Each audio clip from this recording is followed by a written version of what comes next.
요즘 우리나라 사람들은 여름에 휴가철을 맞이하거나 또 방학이 되면 가까운 산이나 바다에 가서 휴가를 보내고 오는 분들도 있지만은 돈을 모아가지고 아주 먼데 노르웨이라든지 또는 태평양 가운데 있는 하와이라든지 심지어는 아이슬란드 같이 먼 곳까지 한국 분들이 다녀오는 것을 볼 수 있습니다. 노르웨이에 왜 가느냐 이렇게 물어보니까 아주 그 유명한 그 피오르드가 만든 그런 절벽들, 그런 절벽 끝에서 사진 찍는 거 굉장히 멋있고, 또 트롤의 혀라고 해가지고 이렇게 입 삐죽하게 나왔는데 그 밑은 천길 낭떠러집니다.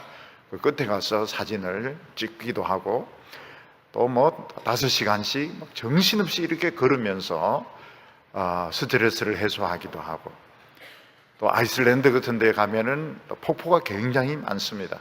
폭포 떨어지는데 그런 것을 구경하기도 하고, 또 태평양 바다 가운데 가서 그 많은 물고기들, 열대어들을 보기도 하고, 또 큰 거북이들 보기도 하고, 그러면서 스트레스를 풀고, 또 어떤 사람은 스트레스 더 쌓여가지고 돌아오기도 합니다. 우리가 이런 자연 이런 가운데 가면 평소에는 우리가 생각하지 못했던 너무나도 멋진 장면들, 또 그리고 많은 이런 새들, 또 물고기들, 이런 짐승들을 보면서 내가 모르고 있었던 이런 세계가 있었구나 하는 것을 생각하게 됩니다. 그리고 또 우리나라로 다시 돌아오면은 우리는 또 답답한 또 이 세상에서 또 우리는 살아야 됩니다.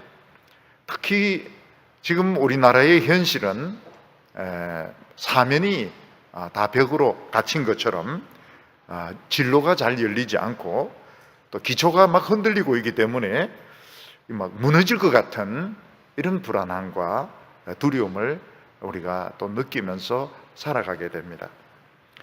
우리가 이 세상에서 길을 찾는다 하는 것은 굉장히 중요합니다. 젊은 분들이 내가 아주 잘할 수 있는, 내가 성공할 수 있는 길을 찾기만 하면 거기에 최선을 다해서 얼마든지 성공을 할 수 있을 텐데, 그 길을 찾는 것이 참 쉽지가 않습니다.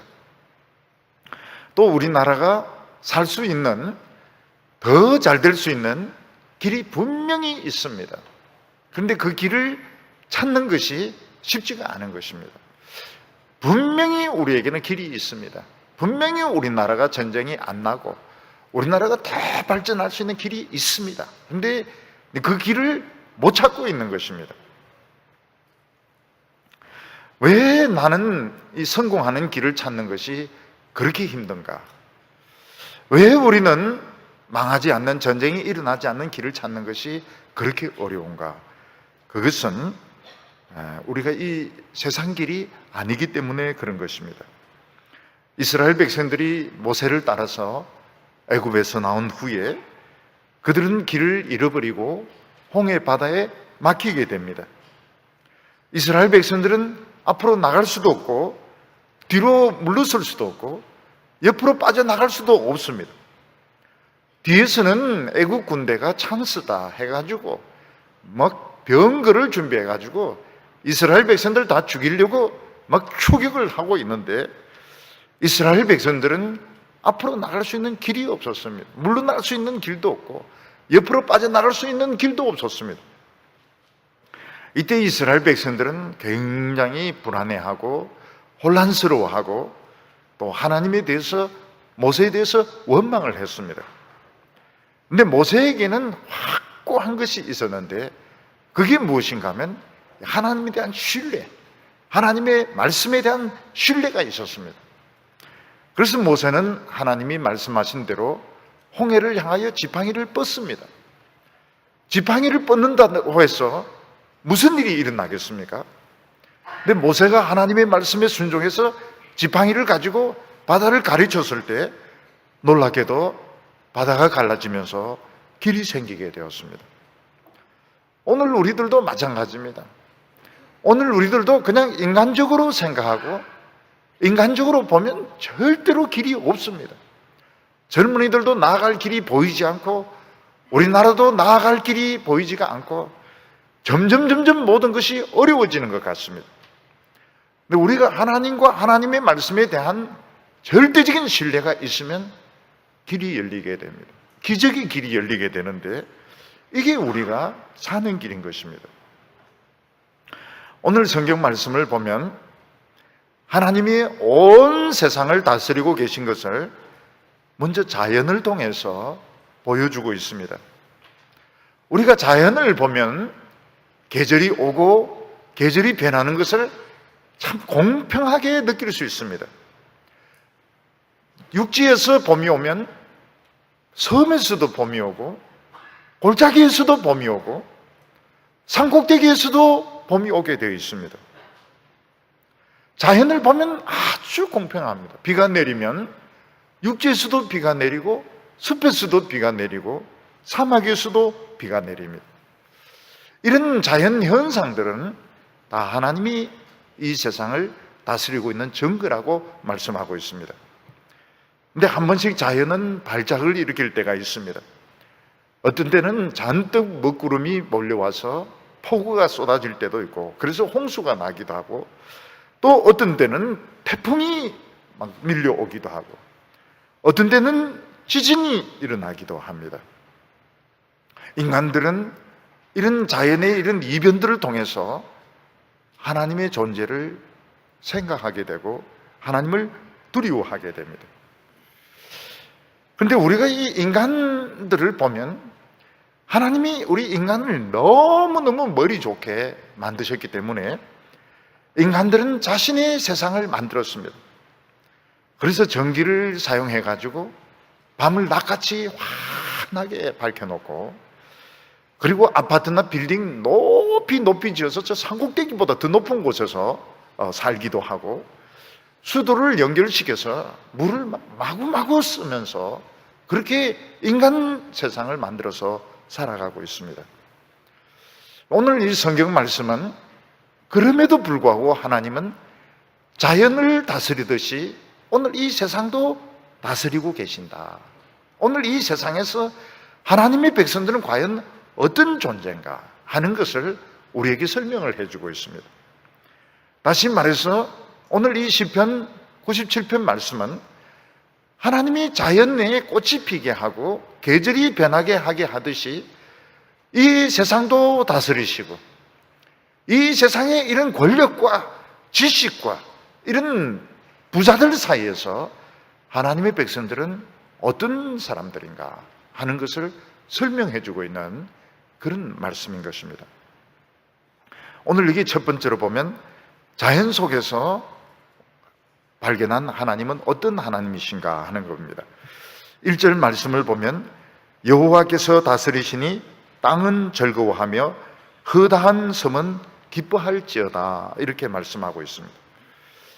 시편 97편 말씀은 하나님께서 다스리신다 하는 것을 먼저 말씀하고 있습니다. 하나님께서 다스린다는 것이 과연 어떤 것일까? 왜 우리는 하나님이 다스리는 것을 느끼지 못할까 하는 것입니다. 예를 들어서 어떤 큰 공장이나 빌딩 그 기계실에서 기술자가 거기에 있는 보일러라든지 엘리베이터라든지 전기장치를 이렇게 잘 관리를 하고 있습니다. 그렇다면 그 기술자는 그 건물 전체를 지금 잘 관리를 하고 있고 다스리고 있는 것입니다. 물론 보일러라든지 엘리베이터라든지 기계장치는 그 기술자가 컨트롤을 하고 있는 것을 못 느낍니다. 왜냐하면 기술자가 그 조작하는 대로 모든 것이 그냥 움직여지게 되어 있기 때문에 엘리베이터라든지 보일러라든지 그런 환풍 장치나 이런 것들은 못 느끼지만 기술자는 그 건물 전체를 지금 다스리고 있는 것입니다. 근데 만약 기술자가 실수를 해서 잘못 스위치를 눌린다든지 기기가 고장이 난다든지 이러면 큰 난리가 나게 됩니다.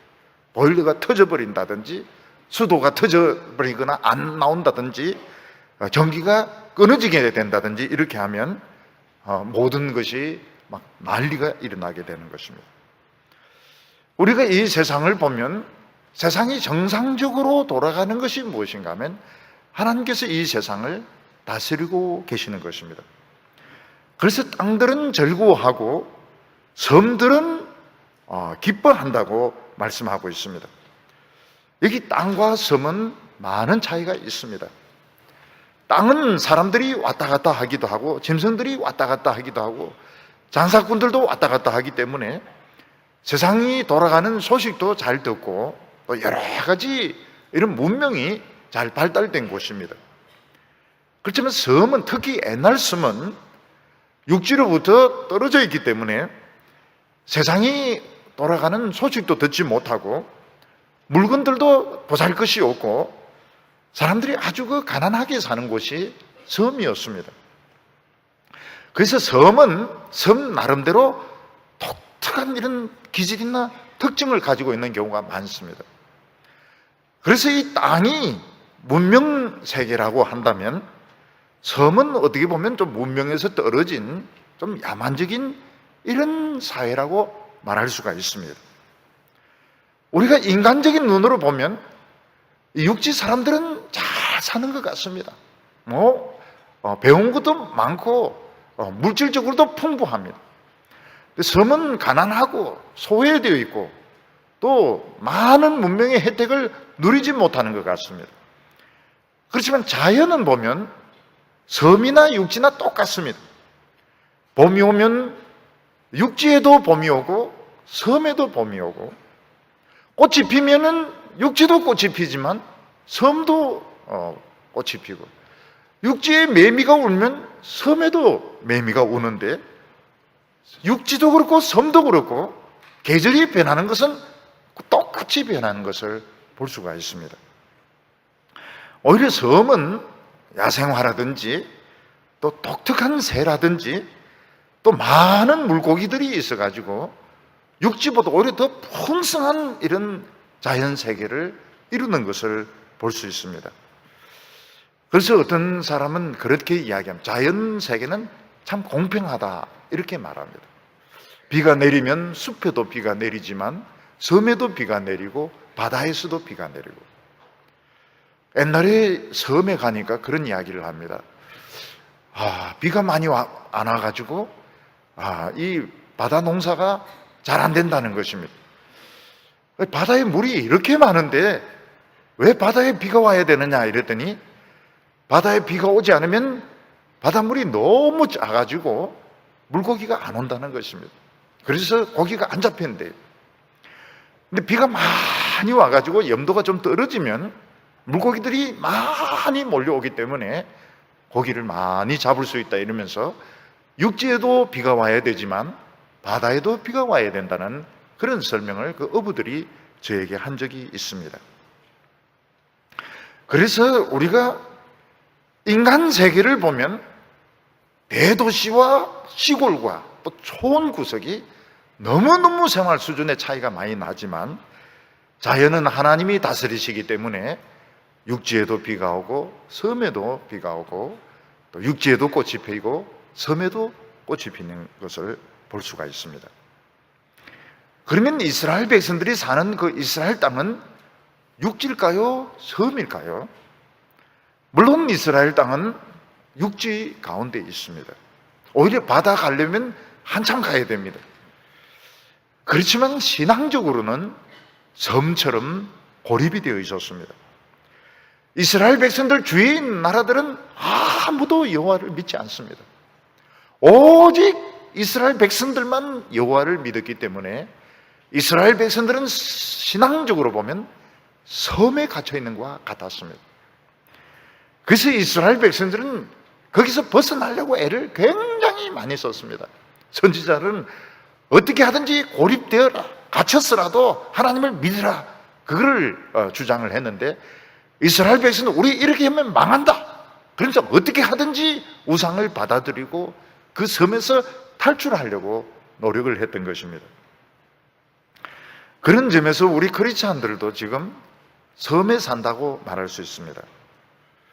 우리 사회는 예수 믿는 사람들이 많습니다. 그렇지만은 직장이나 학교에 이렇게 가보면 예수 안 믿는 사람들이 더 너무 많아서 완전히 고립되어 있는 경우가 많고, 거기서 이제 미래를 향하여 나가려고 하면 길이 보이지 않는 그런 참 답답할 때가 많습니다. 오늘 우리 성도들에게 있어서 바로 이런 문제들이 있습니다. 우리가 신앙생활 하는 것은 좋은데, 우리가 직장생활 하려고 하고 장사를 하려고 하고 사업을 하려고 보니까 아무도 예수 믿는 사람이 없는 겁니다. 완전히 고립이 되어가지고 길이 보이지 않는 것입니다. 그때 하나님이 뭐라고 말씀하십니까? 하나님은 교회만 다스리는 것이 아니고 이 세상도 다스리기 때문에 전혀 두려워하지 말라. 하나님은 육지에도 다스리시지만 섬도 다스린다고 말씀하고 있습니다. 그렇지만 하나님의 통치는 미스테리에 쌓여 있습니다. 2절 말씀 보면 구름과 흑암이 그를 둘렀고 의와 공평이 그의 보좌의 기초로다, 이렇게 말씀하고 있습니다. 이 자연 가운데 하나님은 보이지 않습니다. 근데 하나님을 만약 태양이라고 이렇게 비유를 해본다면, 태양이 늘 비치는 것이 아니고 어떤 때는 먹구름이 잔뜩 밀려와서 태양이 보이지 않을 때도 있습니다. 또 밤이 되면 태양이 숨어서 온 세상이 캄캄하게 보이기도 합니다. 마찬가지로 하나님께서는 육지도 다스리시고 섬도 다스리시고 우리 예수 믿는 사람들이 모이는 교회도 다스리시고 세상도 다스리시지만 하나님의 통치는 미스터리이기 때문에 우리가 하나님이 다스리는 것을 잘 볼 수가 없고 느낄 수가 없다고 말씀하고 있습니다. 근데 하나님의 그 보호자 다스리는 그 기초는 우리가 볼 수 있습니다. 하나님께서 섬세하게 다스리시고 역사하는 것을 우리가 다 볼 수는 없지만 우리가 그 기초는 볼 수 있는데, 그 기초가 무엇인가 하면 하나님의 보좌의 기초는 의와 공평이라고 말씀하고 있습니다. 의와 공평이 그의 보좌의 기초라고 말씀하고 있습니다. 우리는 하나님의 통치가 세상에 권력을 가진 사람들, 야망이 있는 사람들, 돈이 있고 힘이 있는 사람들에게 기초를 두고 있는 줄로 생각했는데, 그렇지 않고 하나님의 통치는 의의 기초를 두고 있다고 말씀하고 있습니다. 이 의라고 하는 것이 무엇인가 하면 하나님의 말씀을 이루어 드리는 것을 말하는 것입니다. 하나님의 말씀을 이루어 드리는 것이 하나님이 세상을 다스리는 그 원리의 기초라고 말씀하고 있습니다. 그래서 예수님께서는 십자가에 못 박히셨을 때 뭐라고 말씀하시는가 하면 다 이루었다, 이렇게 말씀하고 있습니다. 다 이루었다 하는 것이 무엇인가 하면 하나님의 말씀을 다 이루었다는 것입니다. 나는 하나님의 말씀에 90%나 60% 순종한 것이 아니고 나는 100% 순종했다. 나는 다 이루었다고 예수님은 말씀하셨습니다. 이게 무엇을 말합니까? 우리가 자연을 보면 참 위대한 것이 많이 있습니다. 우리가 이 세상을 보면 대단한 것이 많이 있습니다. 그런데 오늘 이 성경이 말씀하시는 것이 뭔가 하면 이 위대한 자연이나 이 엄청난 이 세상이 전부 무대라는 겁니다. 무대고 이 모든 히스토리, 이 모든 드라마를 끌고 가는 것은 하나님의 말씀이 이루어지는 거라고 이야기를 하고 있습니다. 우리가 이 드라마를 보고 그 영화를 보면 배경은 2차 대전일 수도 있고 로마 시대일 수도 있고 유럽일 수도 있고 한국일 수도 있고 중국일 수도 있습니다. 근데 그것은 다 배경에 불과하고 그 드라마나 영화를 이끌어가는 것이 뭔가 하면 대사입니다. 대사. 주인공이 아주 잘생긴 주인공이 나와가지고 명연기를 함으로써 그 드라마를 이끌어 나가는 것입니다. 마찬가지로 우리가 자연을 보고 감탄을 하고 참 이 위대한 건물들, 위대한 대학들, 큰 정치 이런 것들을 보고 우리가 감탄을 하는데 이 모든 것을 이끌어가는 그 드라마의 핵심이 뭔가 하면 하나님의 말씀인 것입니다. 그리고 그 주인공이 누군가 하면 이 하나님의 말씀을 소화를 해가지고 이 하나님의 말씀을 이루어 드리는 그 사람들이 이 드라마의 주인공인 것입니다. 그래서 이 주인공은 꼭 사장이어야 될 필요가 없습니다. 하인일 수도 있고 학생일 수도 있고 군인으로 치면은 장교가 아니고 졸병일 수도 있습니다. 근데 누구든지 하나님의 말씀을 자기 것으로 만들어서 잘 소화를 해서 명연기를 하는 사람이 누군가 하면 바로 이 자연과 이 인간 세상에서 주인공인 것입니다. 중세 시대 때의 주인공이 누군가? 십자군 전쟁을 일으키고 그 엄청난 권력과 그런 돈을 가지고 있는 교황이 아니었습니다. 특히 종교개혁 때의 교황 레오 10세 이런 사람들은 예술에 굉장히 뛰어난 그 능력을 가진 사람이었습니다. 뭐 레오나르도 다빈치라든지 뭐 이런 사람들 시켜가지고 명작품, 미술 조각으로 치면은 이 예능 계통에 굉장한 작품을 만들었습니다. 근데 그런 분들이 주연이 아니었습니다. 주연은 누군가 하면 독일 저 구석에서 이 수도사로서 신학생들을 가르치고 있었던 마틴 루트라고 하는 수도사가 주인공이었던 것입니다. 왜냐하면 마틴 루트가 하나님의 말씀을 소화를 했거든요. 하나님의 말씀을 자기 것으로 소화를 해가지고 명연기를 했던 것입니다. 마틴 루트가 중세의 주인공이고 역사를 바꾸는 주인공이 되었습니다. 영국에서 주인공인 누군가? 땜쟁이였고 정말 무식했고 감옥에 갇혔지만은 철로역정을 썼던 존 번연이 주인공이었던 것입니다. 이 사람은 그 당시 어떤 학자도 해내지 못했던, 어떤 학자도 상상하지 못했던 그 탁월한 그 비유, 그 상상력을 동원해가지고 철로역정이란 이런 책을 썼는데 지금까지도 이 철로역정은 굉장히 그 인기가 있는 성경 공부, 웬만한 성경 공부보다 나은 책이 철로역정입니다. 저는 이 철로역정을 읽고 또 읽고 또 읽고 지금도 또 읽고 있습니다. 너무너무 재미가 있어가지고 처음에는 막 대화 주고받고 이런 게 좀 지루하게 느껴지는데 지금 보니까 그게 다 성경 공부입니다. 그러니까 그때 뭐 옥스퍼드 나오고 뭐 권력을 가지고 있고 그런 사람들은 존재의 의미도 없고 이 존 번연은 땜쟁이였습니다. 땜쟁이였고 12년 이상을 감옥에 갇혀 있었습니다. 국교로 믿지 않는다 해가지고 감옥에 갇혀서 고생을 많이 했습니다. 그렇지만 그는 주인공이었습니다. 로마로 가는 배에서는 주인공이 누군가 하면 죄수의 신분으로 쇠사슬에 묶여서 가고 있는 사도 바울이라는 사람이 주인공이었습니다.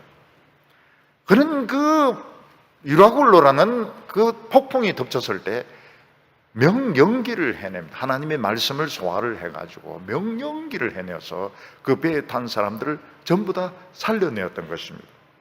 이 사도 바울은 어느 누구도 무시를 못합니다. 사도 바울은 예수를 믿든지 안 믿든지 아무도 무시를 못합니다. 존 번연은 어느 누구도 무시를 못합니다. 마틴 루트는 지금 현대 모든 독일 신학자들, 모든 독일의 문학가들 다 마틴 루트를 인용하고 있습니다. 마틴 루트가 없었으면 독일어가 있을 수 없었다고 이야기를 하고 있습니다. 이 사람들이 그런 그 역사의 주인공이었던 것입니다. 그래서 오늘 우리가 알아야 될 것이 뭔가 하면 꼭 그런 경치 좋은 데 가지 말라 그런 뜻이 아닙니다. 가도 돼요. 가도 돼요. 그런데 가서 사진 찍어도 됩니다. 절벽에서 떨어지지만 않는 이상 가서 사진도 찍으세요. 헤엄도 치세요. 맛있는 거 드세요. 그렇지만 뭐 100층 그런 빌딩 가서 쇼핑도 하세요.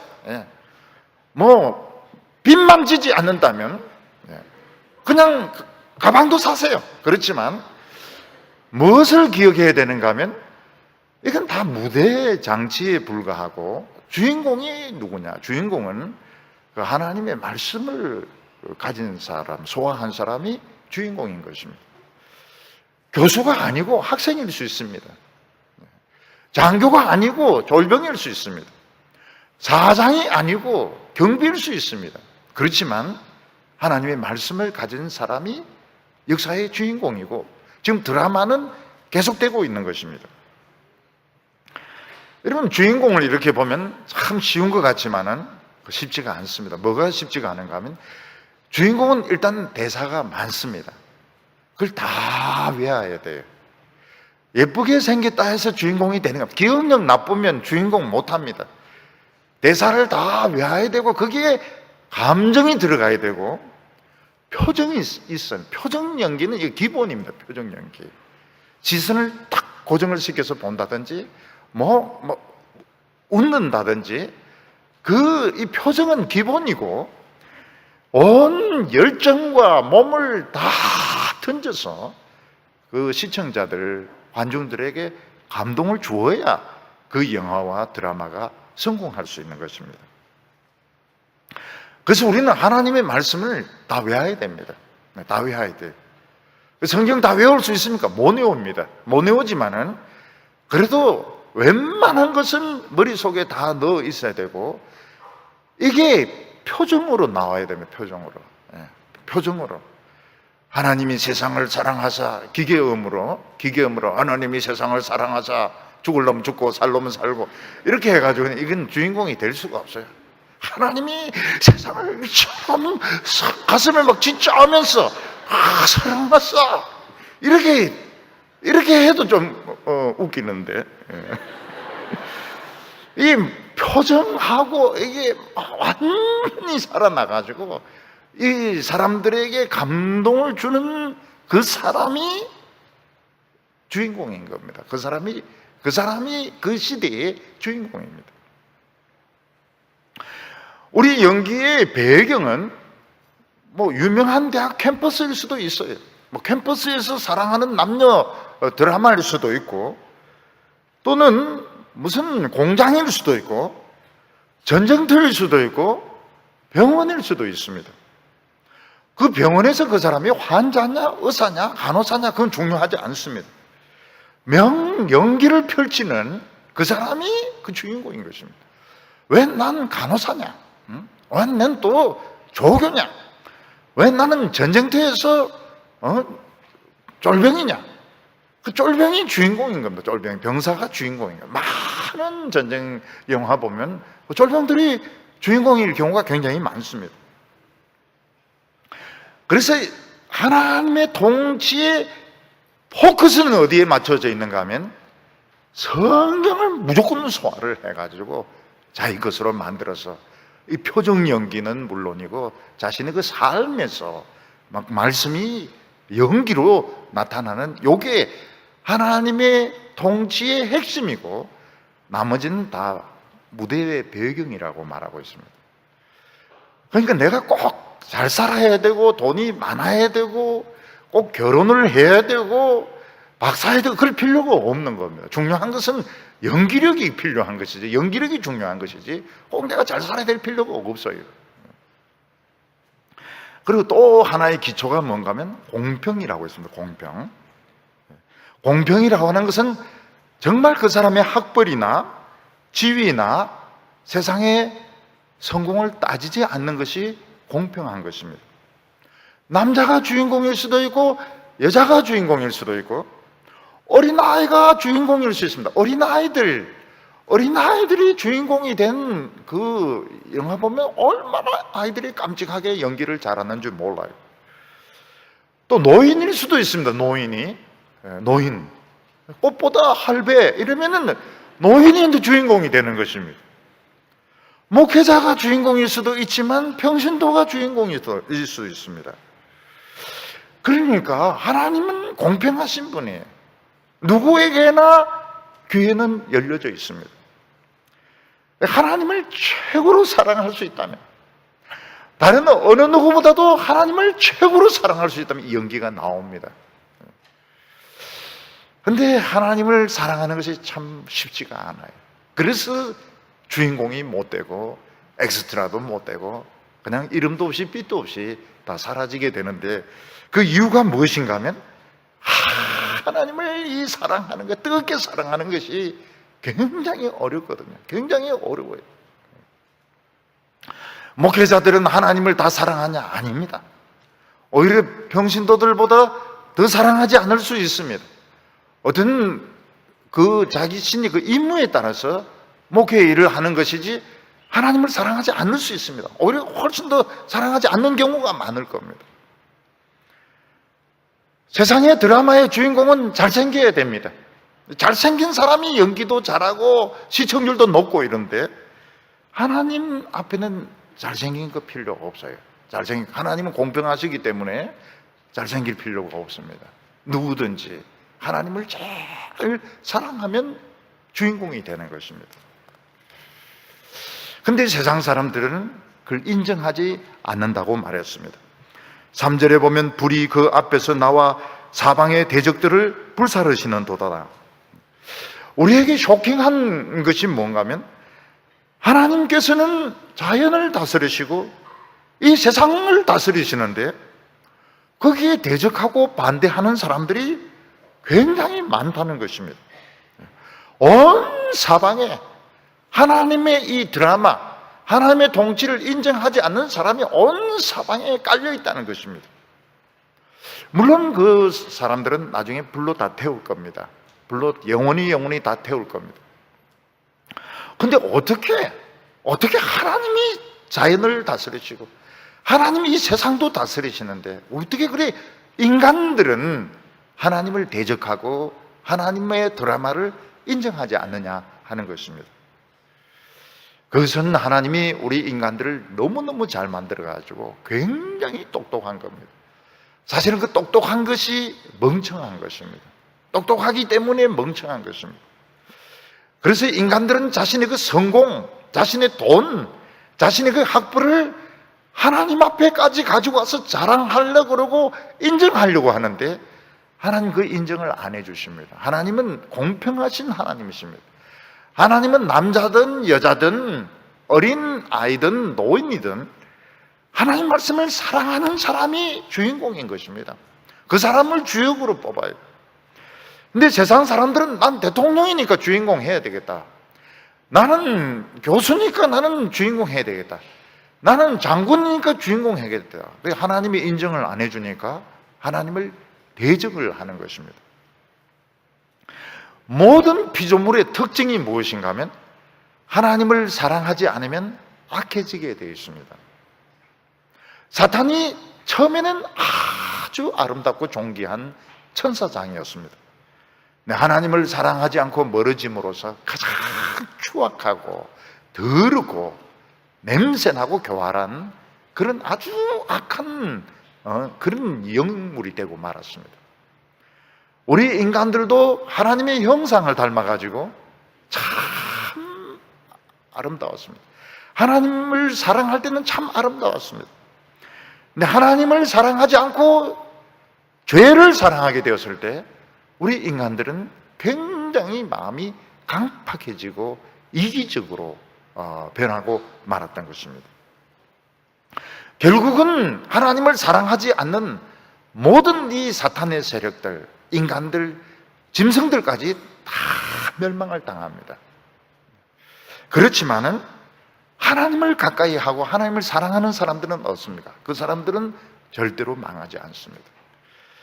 오늘 우리가 지금 생각해야 될 것은 전쟁이 나느냐 안 나느냐, 경제가 좋아지느냐 나빠지느냐, 내가 결혼할 것이냐 못할 것이냐, 그보다 더 중요한 것이 뭔가 하면 주인공을 낚아채야 되겠다. 내가 하나님의 드라마에서 주인공이 되게 되겠다. 주인공이 되려고 하면 하나님을 사랑을 해야 됩니다. 어떻게 사랑해야 될까요? 최고로 사랑해야 됩니다. 최고로. 다른 어떤 집사님이 사랑하는 것보다, 다른 어떤 권사님이 하나님을 사랑하는 것보다, 심지어는 목사님이 사랑하는 것보다 내가 다 하나님을 사랑하겠다. 그러면 주인공이 될 수 있습니다. 그게 사는 길입니다. 그렇지 않고 세상 사람들과 똑같이 누릴 거 다 누리고 가질 거 다 가지고 원망할 거 다 하고 불평할 거 다 불평하면 어떻게 됩니까? 아주 굉장히 사악한, 하나님 보시기에 굉장히 못난 그런 피조물로 전락하고 마는 것입니다. 불타게 되는 그런 피조물이 되는 것입니다. 오늘 여기 크게 두 번째로 보면 하나님이 자신의 그 진노를 표현하는 것을 볼 수 있습니다. 하나님께서는 우리 인간들이나 피조물이 정직하지 않은 것을 굉장히 싫어하십니다. 하나님이 싫어하는 것을 하나님이 진노하신다고 표현을 하고 있습니다. 피조물은 피조물다워야 되는데 피조물이 피조물답지 않은 것입니다. 하나님께서 우리 인간을 너무 머리를 좋게 만드셨습니다. 인간은 이 좋은 머리를 가지고 참 뛰어난 인간 사회를 만드는 데 성공을 했습니다. 일단 인간들은 집을 만들었습니다. 집을 만드니까 비바람을 피할 수가 있고 추위를 피할 수가 있게 되었습니다. 우리 인간들은 그 좋은 머리를 가지고 옷을 만들었습니다. 옷을 만드니까 얼마나 좋습니까? 만약 우리가 털을 입고 다닌다면 여름에 굉장히 더울 거예요. 여름에 굉장히 덥고 털은 또 갈아입을 수가 없습니다. 개 같은 경우에는 막 맨날 검은 개는 검은 색깔 옷 입고 다녀야 되고 흰 개는 맨날 흰 색깔 입어야 되고 누른 거는 맨날 누렁이고 우리 인간들은 매일 옷을 갈아입습니다. 매일 털이 없기 때문에 매일 옷을 갈아입고 청소년들 수련회 가면 하루에 한 3번도 갈아입습니다. 왜 수련회를 갔냐? 옷 갈아입으려고 가는 것입니다. 얼마나 짧은 반바지 입었다가 막 쭉 처지는 거 입었다가 근데 그 재미로 가는 겁니다. 물론 은혜 받는 것도 큰 이유 중에 더 큰 이유겠지만은 옷 갈아입는 거 그거 말릴 수가 없습니다. 우리 인간들은 지식을 그렇게 어디서 많이 주웠는지 엄청난 책을 이렇게 만들어내고 도서관을 만들어내고 권력을 만들어내고 그래서 인간이 거의 전지전능해지게 되었습니다. 우리 인간은 하나님이 필요가 없이 되었습니다. 얼마나 똑똑한지 우리 인간들은 하나님이 필요 없는 그런 세상을 만들어내었습니다. 실제로 우리 인간이 쓰는 물, 우리 인간이 쓰는 공기, 그거 다 하나님이 주신 것인데 우리 인간들은 하나님 필요가 없게 되어버렸습니다. 그런데 인간이 아무리 머리가 뛰어난다 그래도 마음속에는 미움과 분노는 해결할 수가 없습니다. 결국 인간은 미움 때문에 서로 싸우게 됩니다. 미움 때문에 전쟁을 하게 됩니다. 미움 때문에 사람들을 짓밟습니다. 인간들은 하나님 주신 그 뛰어난 머리를 가지고 정말 멋진 인간 세상을 만들었지만 하나님을 인정을 하지 않습니다. 이건 정직하지 않은 것이고 하나님 그걸 싫어하십니다. 그걸 하나님은 진노한다고 말씀하고 있습니다. 4절에 보면 그의 번개가 세계를 비추니 땅이 보고 떨었도다 이렇게 말하고 있습니다. 하나님께서는 우리 인간의 정직하지 못한 것에 대해서 한 번씩 진노를 표현하시는데 이 자연을 미치게 하십니다. 그래서 어떤 때는 비가 오지 않습니다. 비가 와야 되는데 하늘이 미쳐가지고 비가 오지 않습니다. 어떤 때는 태풍이 옵니다. 어떤 때는 전염병이 돕니다. 어떤 때는 폭설이 쏟아지게 됩니다. 왜 그런가 하면 하나님이 인간의 이 정직하지 못한 것에 대해서 하나님이 기분이 좋지가 않으신 것입니다. 그런데 인간들은 그때만 조금 겸손해지고 그 순간 넘어가면 또 교만해지고 또 잘난 체 하게 됩니다. 하나님은 한 번씩 하늘에서 번개와 천둥을 칩니다. 하나님께서 번쩍하면서 번개가 땅에 내리꽂히고 천둥이 울릴 때에 하나님은 뭐라고 말씀합니까? 너희들이 계속 이렇게 교만하게 살아갈 거야. 하나님께서 큰 소리로 책망하시는 것입니다. 인간들은 그때는 잠깐 위축이 되는 것 같지만 또 아무 일이 없다는 듯이 살아가게 됩니다. 5절에 보면 산들이 여호와 앞 곧 온 땅의 주 앞에 밀락같이 녹았도다. 인간들이 왜 그렇게 자신만만한가 하면 이 땅은 영구적이라고 생각하기 때문에 그런 것입니다. 아무리 세월이 흘러도 땅은 그대로 남는다. 그래서 옛날이나 지금이나 땅을 많이 가진 사람이 부자입니다. 근데 그 사람들이 알지 못한 것이 뭔가 하면 이 땅이라고 하는 것이 무대 장치에 불과하고 결국은 철거된다는 것, 밀랍같이 녹는다는 것이 결국은 철거될 세상이라는 것입니다. 오페라를 보면 무대 장치가 참 멋있습니다. 무대 장치 굉장히 멋있고 어떤 경우에는 비행기로 그 무대 장치 전체를 영국이나 미국에서 이렇게 가지고 와서 세트를 하는 것을 볼 수 있습니다. 그 무대 장치가 굉장히 어떤 오래된 성과 같고 멋진 집과 같고 이래도 다 아주 얇은 베니다 합판으로 만들었고 결국 연극이 끝나면 다 철거를 해서 다 없어지게 됩니다. 마찬가지로 우리가 보고 있는 참 이 멋진 자연들, 폭포가 쏟아지고 절벽이 있고 깊은 바다가 있고 웅장한 빌딩이 있고 유명한 대학교가 있고 정치를 하고 텔레비전에 나오고 이것은 전부 세트장에 불과한 것입니다.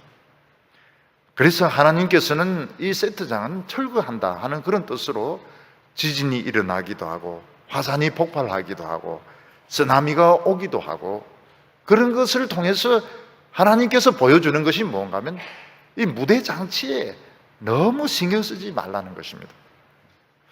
다시 말해서 연극이나 영화를 할 때 소품에 너무 신경 쓰지 말라는 것입니다.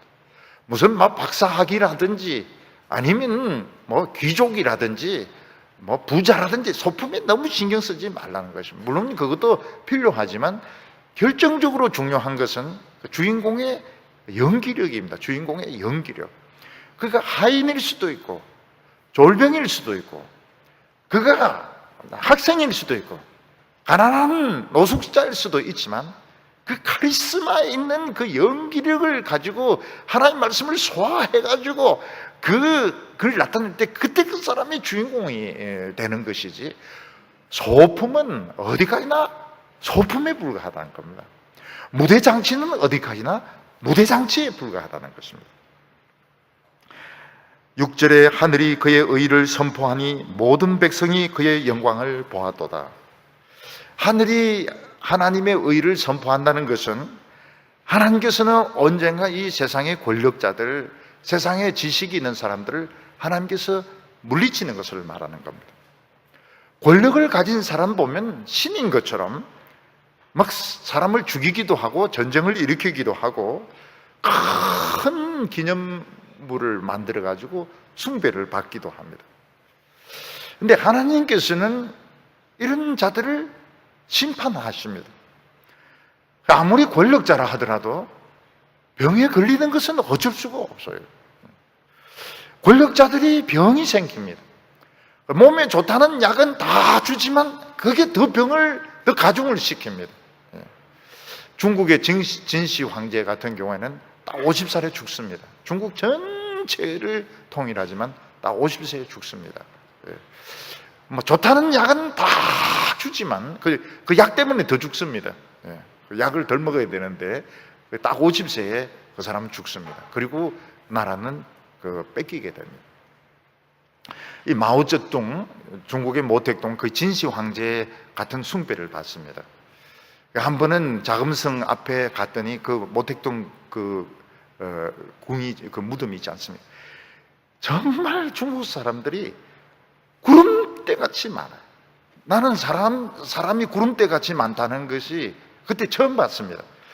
또 중국 분들이 입는 옷이 또 회색 옷이기 때문에 구름 같아요. 얼마나 많은 사람들이 그 안에 들어가고 나오고 들어가고 나오고 이러는데 정말 많은 사람들이 그 모택동이 있는 마오쩌둥이 있는 그 시신이 있는 곳에 들어갔다 나오는 것을 보았습니다. 그런데 마오쩌둥이 담배를 굉장히 많이 피웠거든요. 많이 피웠습니다. 하루에 10갑도 피우고 막 그랬거든요. 나중에 보면 이 사람의 폐가 종이처럼 됩니다. 종이처럼 돼가지고 사실은 제대로 움직이지도 못했습니다. 미국하고 수교 맺을 때 그때는 거의 이 사람은 거의 말도 못합니다. 말도 못할 정도로 폐가 다 망가져서 너무 담배를 많이 피워가지고. 이런 권력자에게도 갑자기 병이 오기도 하고, 어떤 때는 부하에게 배신을 당하기도 하고, 또 부정을 저지른 것이 드러나가지고 쫓겨나기도 하고요.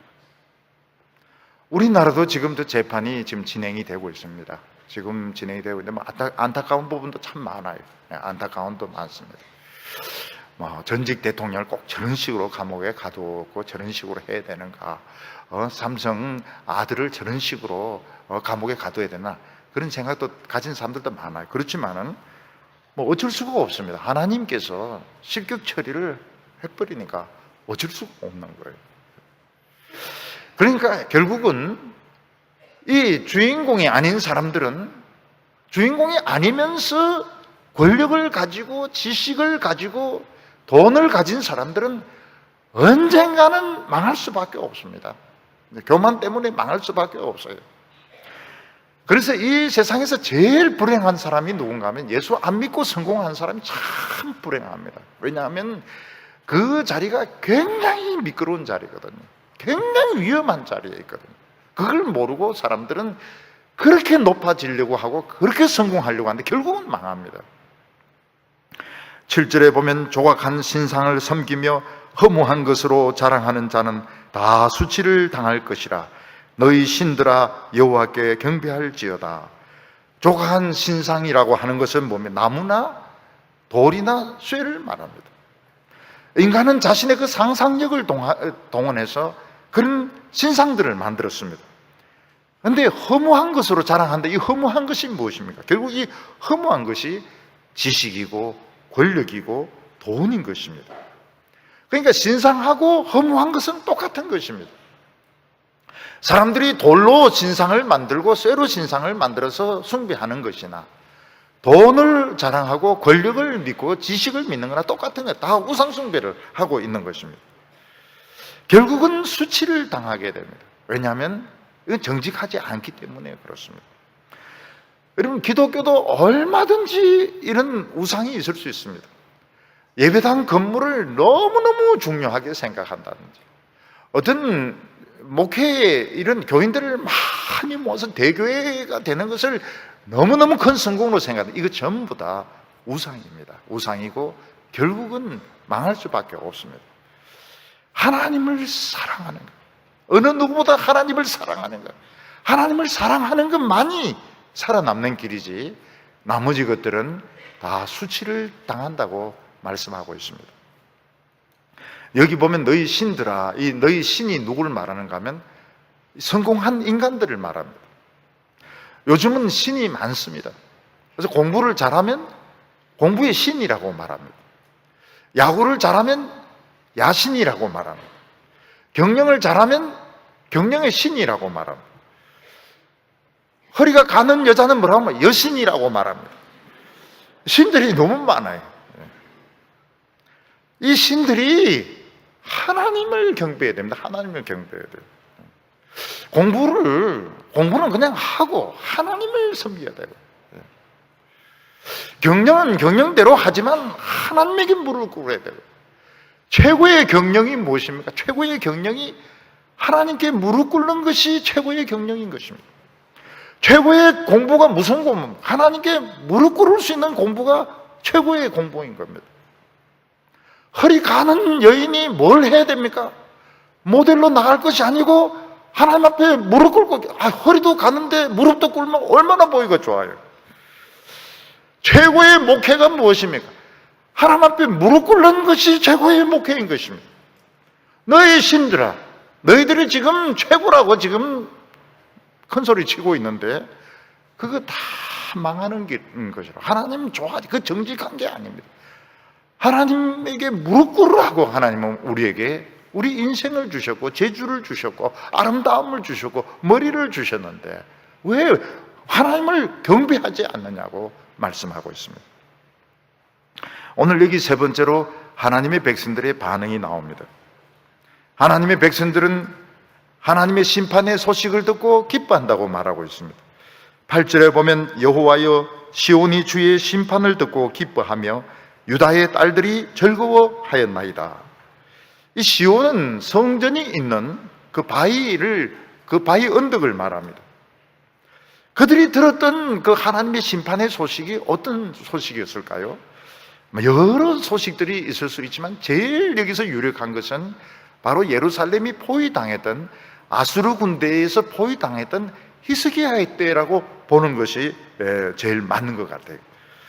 시온 백성들은 하나님이 이해가 되지 않았습니다.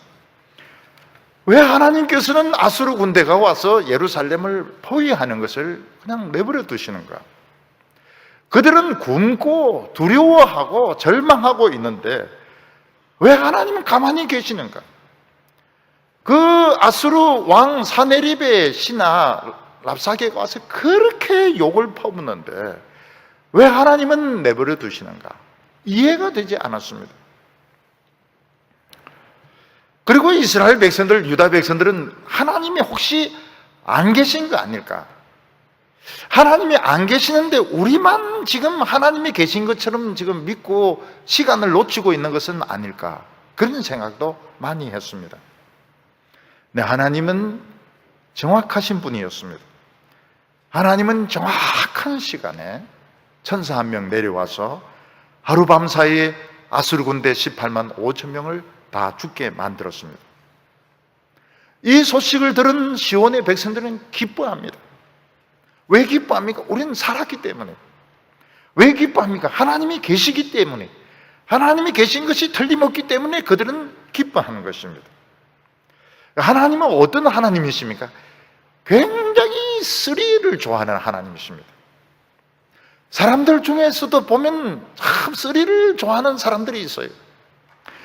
그래서 롤러코스터라고 막 청룡열차를 자기 돈 주고 막 탑니다. 그럼 막 이리 비틀고 저리 비틀고 꼬나박고 그리고 이제 내려주는데 저도 한번 타본 적이 있습니다. 내내 왜 이 짓을 돈 주고 할까? 왜 이 짓을 돈 주고 할까?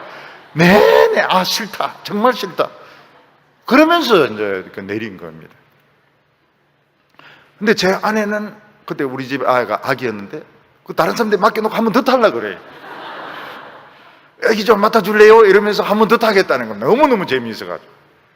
저 높은데 발에 줄매가 떨어지는 사람도 있습니다. 돈 주고. 왜 그런 짓을 하는지 모르겠어요. 떨어지면 곱게 떨어질 것이지 돈까지 주면서 그 떨어지는 사람이 있고 진짜 또 박는 사람도 있습니다. 근데 정말 스릴 있으려면 어떻게 해야 되는가 하면 예수를 믿으면 됩니다. 예수를 믿으면 돈 한 푼 안 주고 막 비틀고 꼬나박고 떨어지고 올라가고 하나님이 싹 다 해주십니다. 나중에는 살아남습니다. 살아남는 경우도 있고 죽는 경우도 있고. 하나님은 스릴을 굉장히 좋아하세요. 굉장히 좋아하기 때문에 우리는 마지막 순간까지 모릅니다. 마지막 순간까지 살지 죽을지 몰라요. 참 내 인생이 어디로 흘러가게 될지 어떻게 풀릴지 우리는 아무도 모릅니다. 스릴이 있어요. 그게 예수 믿는 겁니다. 여기 보면 유다의 딸들이 즐거워한다 이렇게 말하고 있습니다. 이 유다의 딸이 바로 이스라엘 백성들의 정체성이었습니다. 이스라엘 백성들은 어떤 사람들입니까? 딸들이었습니다. 딸인데 부잣집 딸이 아니고 가난한 집 딸이었습니다. 옷도 멋진 옷이 아니고 또 뚜껑 없는 차 타고 돌아다니는 그런 부잣집 딸도 아니고 버스 타고 지하철 타고 걸어 다니고 힘도 없고 돈도 없고 가늘편 그런 딸인데 이쁜 거예요. 이쁜 거. 너무 가난한 집 딸인데 이쁜 거예요.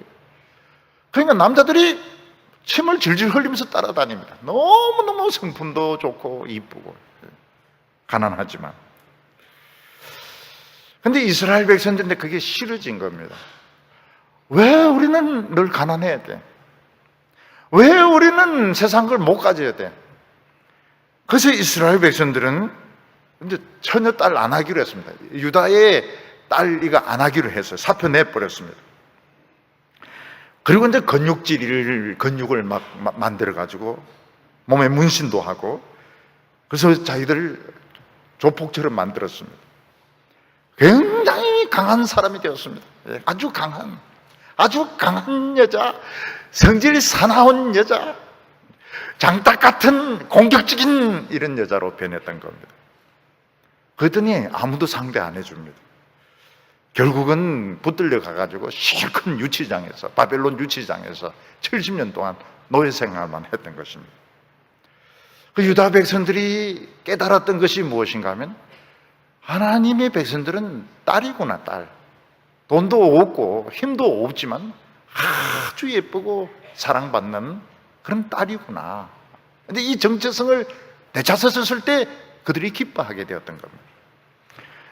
그래서 사도 바울이 뭐라고 말합니까? 사도 바울이 내가 연약할 때 더 강하다, 그런 말을 했습니다. 사도 바울이 만약에 그 로마 군인들이 막 채찍질 할 때 채찍 뺏어가지고 도로 때리고, 그리고 그 군인들 막 창으로 찌르고 이렇게 했으면 사도행전이 나오지 않습니다. 람보행전 이렇게 되든지, 굉장히 어떤 수호지 같은 이런 아주 그 삼류 이런 소설을 만들었을 겁니다. 근데 사도 바울은 약했기 때문에 복음이 나왔습니다. 복음이 나오고, 그가 매 맞을 때 참았기 때문에 많은 사람들이 감화를 받게 되었습니다. 이 세상에서 약한 것을 좋아하는 사람은 아무도 없을 겁니다. 우리 성도들이나 저나 그렇습니다. 내가 왜 약해야 돼? 왜 우리는 매일 당해야 되는 거야? 우리는 선제 공격하면 안 되는 거야. 응? 우리 좀 강해지면 안 되는 거냐? 그때 하나님은 뭐라고 말씀하십니까? 강해지면 안 된다고 말씀하고 있습니다. 너희들은 약해야 되고 너희들은 사랑받아야 된다고, 사랑받는 유다의 딸이 되어야 된다고 말씀하고 있습니다. 10절에 보면 여호와를 사랑하는 너희여 악을 미워하라. 이게 우리가 실패했던 원인입니다. 여호와를 사랑하는 너희여 악을 미워하라. 우리는 하나님을 사랑합니다. 그렇지만 인간이기 때문에 죄도 사랑하는 겁니다. 우리는 하나님도 사랑하고 죄도 사랑합니다. 왜냐하면 인간이기 때문에. 그래서 어떻게 되는 겁니까? 하나님도 사랑하고 죄도 사랑하고, 하나님도 사랑하고 악도 저지르고, 그러니까 어떻게 되는 겁니까? 우리가 주인공으로 발탁이 못 되는 겁니다. 탁월한 하나님의 그 연기력이 나오지 못하는 것입니다. 우리는 늘 그렇습니다. 하나님 사랑합니다. 그러나 우리는 인간입니다. 우리 죄도 또 사랑합니다. 우리가 어떻게 그렇게 거룩하게만 살 수 있습니까? 어떻게 하루 종일 기도만 할 수 있습니까? 우리가 어떻게 하루 종일 성경만 읽을 수 있습니까? 우리 죄도 사랑합니다. 그러다가 하나님의 은혜가 강력하게 임할 때 어떻게 됩니까? 한쪽을 버리게 됩니다. 한쪽을. 우리 신앙생활 하면서 그냥 잘라버리자. 그냥 하나님만 사랑 한번 해보자. 좀 재미는 적겠지만은 하나님을 더 사랑해보자. 좀 더 하나님께 가까이 가보자. 그런 결심이 생기게 되는데, 그때 우리 영혼을 지켜준다고 말씀하셨습니다. 하나님을 사랑하는 너희여 악을 미워하라. 너희 영혼을 보존해 줄 거라고, 너희 영혼을 지켜줄 것이라고 말했습니다. 그래서 우리의 갈등이 항상 여기에 있습니다. 하나님 사랑하지만 우리는 또 인간이다. 우리는 또 죄를 좋아합니다. 근데 하나님의 은혜가 임할 때, 내 마음속에 하나님의 은혜가 임할 때 죄가 재미가 없어지게 됩니다. 그때 그냥 손해를 보는 거예요. 그냥 내 가지고 있는 물건, 내 가지고 있는 책들 그냥 다 손해본다 치고, 그냥 하나님만 한번 사랑해 보겠다, 하나님 말씀 한번 사랑해 보겠다. 그때 어떻게 됩니까? 그때 이 능력이 나타나게 됩니다. 굉장히 마음이 기뻐지게 됩니다. 9절에 보면 하나님은 온 땅에 지존하시고 모든 신보다 위에 계시느니라. 지존하시다는 말은 혼자 높은 분이십니다. 이 세상은 평지인데 산 하나만 높습니다. 여기 모든 신이라고 하는 것은 세상의 지식과 권력과 부와 그게 다 그냥 거기서 거기입니다. 다 자그마한 언덕에 불과한데 여호와 하나님은 아주 높은 산입니다. 우리가 그 산에 올라가야 됩니다. 그 높은 여호와의 산에 올라가야 멀리 볼 수 있고 멋진 경치를 볼 수 있고 멀리 거기에 올라가야 우리가 우리 자신을 되찾을 수 있습니다. 아름다운 내 자신, 순수한 내 자신, 행복한 내 자신을 그 높은 산에서 찾을 수가 있습니다. 거기에 올라간 사람을 하나님은 어떻게 하시며 11절에 의인을 위하여 빛을 뿌리고 마음이 정직한 자를 위하여 기쁨을 뿌리시는도다. 뿌리는 게 뭡니까? 마구마구 주는 것을 말합니다. 하나님은 빛을 뿌리시고 기쁨을 뿌리시고 우리 마음은 어때요? 하나님 돈을 좀 뿌리시죠. 왜 하나님께서는 그냥 빛을 뿌리시고 기쁨만 뿌리신다고 말씀하실까요? 이 세상 사람들은 돈을 막 뿌립니다. 주로 돈 뿌리는 사람이 어떤 사람들입니까? 주로 이 바람둥이들, 철없는 이런 사람들, 돈 펑펑 써가지고 나중에 노숙자가 되는 이런 사람들이 돈을 막 뿌리는 사람입니다. 뭐 아무데 나가서 막 돈 뿌리는 사람들, 다 문제가 많은 사람들입니다. 하나님께서는 우리에게 돈을 뿌리시는 것이 아니고 빛을 막 뿌리시는, 빛을 뿌리니까 어떻습니까? 어둠이 없어요. 우울증이 없습니다. 염려와 근심이 없습니다. 그리고 기쁨을 뿌려주십니다. 기쁨을 뿌려주시니까 기쁜 거예요. 정말 기쁜 거예요. 세상에 사는 것이 기쁜 겁니다. 주인공이 되니까 기쁜 겁니다. 여러분, 주인공이 되면 어떻습니까? 거기에 빛을 비춥니다. 거기에 온 사명의 조명에서 빛을 막 비추어줍니다. 그리고 그 사람의 연기를 보고 많은 사람이 박수 갈채를 막 보는데 그 기쁨, 어떤 사람은 막 웁니다. 연주회를 마치고 나서 사람들이 막 기립박수를 하고 꽃을 갖다 바치고 막 웁니다. 너무 행복해가지고. 하나님께서는 우리에게 뭐 그런 사람들처럼 막 돈을 뿌리고 이렇게 하는 것이 아니고 무대 한가운데 써가지고 빛을 비춰, 조명을 비춰주시고 그리고 많은 사람들이 그에게 고마워합니다. 당신의 기도 때문에, 당신의 신앙 때문에 내가 이렇게 살게 되었다고, 내가 이 새 인생을 얻게 되었다고 막 사람들이 박수를 보내고 있는데 기쁨을 뿌려준다고 말씀하고 있습니다. 12절에 의인이여 너희는 여호와로 말미암아 기뻐하며 그의 거룩한 이름에 감사할지어다. 하나님이 우리 기쁨의 대상이 될 수 있을까요? 우리는 음식이 기쁨의 대상이 되면, 음식 먹으면 기쁩니다. 친구와 놀면 기쁩니다. 커피는 많은 여성들의나 젊은이들의 기쁨의 대상이 되고 있습니다. 운동 경기 기뻐하는 사람들 많습니다. 야구 경기, 축구 경기 좋아하는 사람들 굉장히 많습니다. 근데 하나님이 기쁨의 대상이 될 수 있을까요? 눈에 보이지도 않는데요. 근데 여기 보면 하나님이 내 기쁨이 된다고 말씀하고 있습니다. 왜냐하면 하나님이 모든 선물을 우리에게 주신 분이기 때문에 그렇습니다. 어떤 아가씨가 있는데 누가 꽃을 갖다 주었습니다. 나중에 보석을 갖다 주었습니다. 멋진 드레스를 갖다 주었습니다. 케이크를 갖다 주었습니다. 선물을 많이 갖다 주었습니다. 너무너무 행복합니다. 나중에 그 남자를 만나게 되었을 때 그 남자를 좋아하게 됩니다. 오늘 하나님은 우리에게 많은 선물을 주셨습니다. 지금 우리 살아있는 거 이 선물입니다. 하나님은 우리에게 생명을 주셨습니다. 하나님은 우리에게 옷을 주셨습니다. 하나님은 우리에게 가족을 주셨습니다. 하나님은 우리에게 좋은 것을 주셨습니다. 하나님이 선물을 주신 주인공입니다. 그 주인공이 우리를 찾아왔을 때 우리는 그분을 사랑할 수밖에 없습니다. 하나님은 우리에게 거룩한 이름을 주셨다고 말씀하셨습니다. 하나님은 어떤 이름을 주셨습니까? 우리를 상속자로 하나님께서 생명책에 우리 이름을 기록해 놓으셨습니다. 영원한 사랑의 대상으로, 영원한 축복의 대상으로, 영원한 하나님의 재산을 상속하는 사람으로 우리 이름을 하나님의 이름 밑에 적어 놓으셨습니다. 오늘 지금 우리들은 연기를 하고 있습니다. 하나님의 드라마를 연기하고 있습니다. 우리가 지금 어떤 형편에 있고 어떤 처지에 있고 그거는 중요하지 않습니다. 어떤 부인일 수도 있습니다. 학생일 수도 있습니다. 군인일 수도 있습니다. 환자일 수도 있고 의사일 수도 있고 목회자일 수도 있고 평신도일 수도 있습니다. 그러나 우리는 드라마를 하고 있습니다. 다른 모든 것들은 무대장치에 불과합니다.